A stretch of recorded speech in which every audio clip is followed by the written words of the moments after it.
بسم اللہ الرحمن الرحیم۔ السلام علیکم پیارے بچوں، میں آپ کا اردو کا استاد ممتاز احمد قریشی۔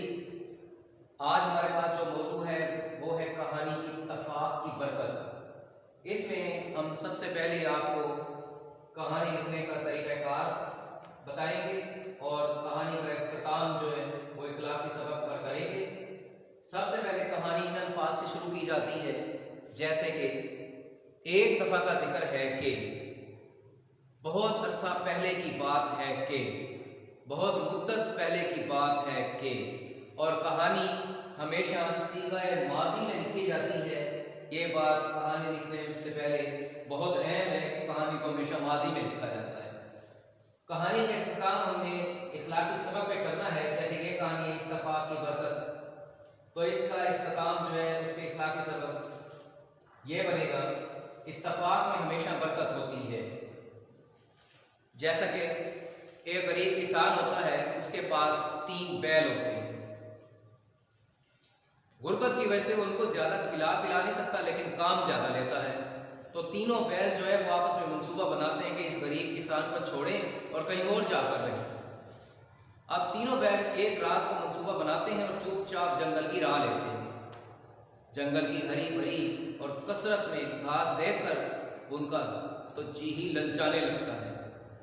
اس کے بعد وہ وہاں پر گھاس کھاتے ہیں اور مہینہ گزرنے کے بعد ہٹے کٹے اور موٹے تازے بیل بن جاتے ہیں۔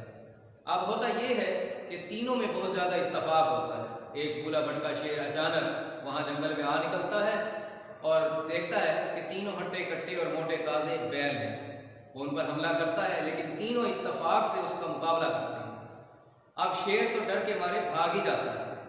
اب تینوں بڑے خوش ہوتے ہیں کہ اللہ تعالیٰ نے اتنے مضبوط سینگ دیے ہیں جن کی وجہ سے انہوں نے شیر کا مقابلہ کیا ہے۔ اب کچھ دن کے بعد تینوں بیلوں میں لڑائی ہو جاتی ہے۔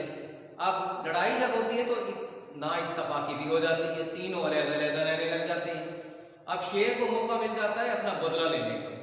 اب وہ ایک دن ایک شیر بیل پر حملہ کرتا ہے اور اسے کھا جاتا ہے، پھر دوسرے دن دوسرے بیل پر حملہ کرتا ہے، اسے کھا جاتا ہے، تیسرے دن تیسرے بیل پر حملہ کرتا ہے اور اسے بھی چیڑ پھاڑ کے رکھ دیتا ہے۔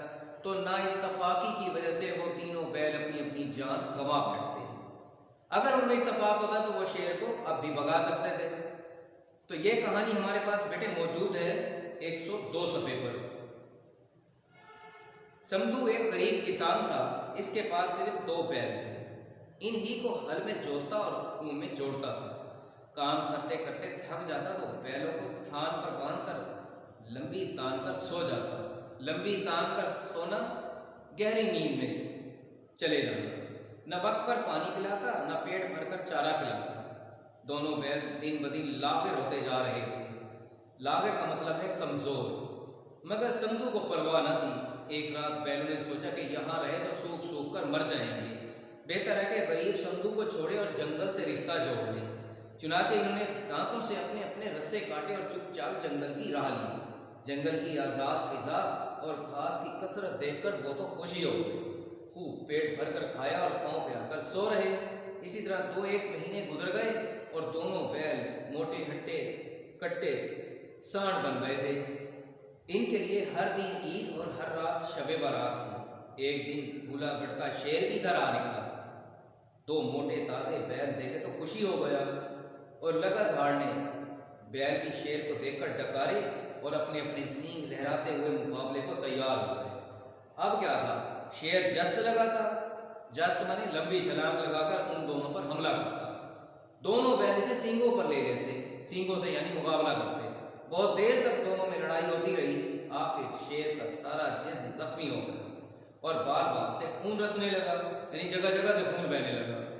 اس نے مقابلہ چھوڑا اور چپ چاپ ایک طرف کو کھسک گیا، یعنی ڈر کے چلا گیا۔ بیلوں نے اللہ تعالیٰ کا شکر ادا کیا، گھاس سے پیٹ بھرا اور ایک درخت کے سائے میں لیٹ کر سو گئے۔ اگلے دن آنکھ کھلی تو بدن کو جھڑجھڑا کر اٹھے، اپنے سینگوں کی تعریف کی کہ اللہ تعالیٰ نے کیسا اچھا ہتھیار دیا ہے کہ شیر کو اپنی شیری ہی بھول گئی، اب کہیں بڑا سسک رہا ہوگا۔ اگر ہم میں اتفاق نہ ہوتا تو دونوں مل کر مقابلہ نہ کرتے تو شیر ایک ایک کی بوٹی توڑ کر کھا جاتا۔